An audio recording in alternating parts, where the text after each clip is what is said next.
This Model X refuses to roll over.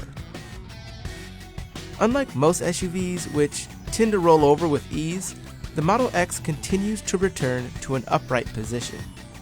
Here's why the Model X was the first SUV to receive a perfect crash test rating.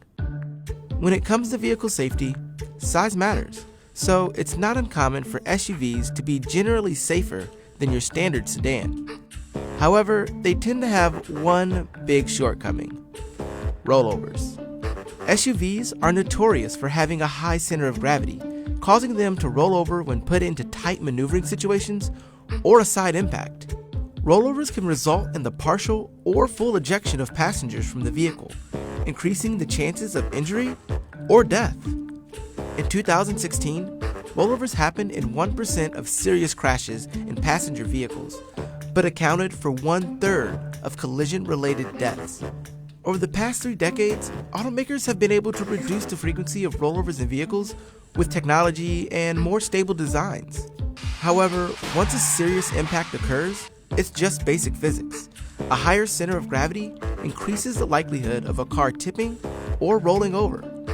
The National Highway Traffic Safety Administration, or NHTSA, is the only organization that tests rollover resistance.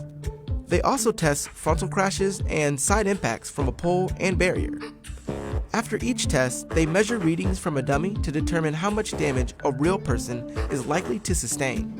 They use this data to determine a safety rating in each category and an overall safety rating for the vehicle.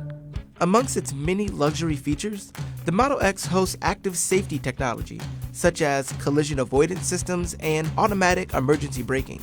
But what sets the Model X apart is its design. Like other Teslas, the Model X has a large, rigid battery pack located on the floor of the vehicle. This gives the Model X a much lower center of gravity than your average SUV. In the event of a collision that would normally cause an SUV to roll over, this would happen instead. But rollovers are just one aspect of the safety test. Since the Model X is an electric vehicle, there's no need for mechanical components in the hood of the car. This allows for a much larger crumple zone to absorb energy from a frontal crash. It also has specially made side sills that absorb energy in addition to its rigid side pillars. These features help reduce the force exerted on passengers and increases their protection. But if you don't have $80,000 laying around for a Model X, there's still plenty of SUVs out there with excellent safety ratings.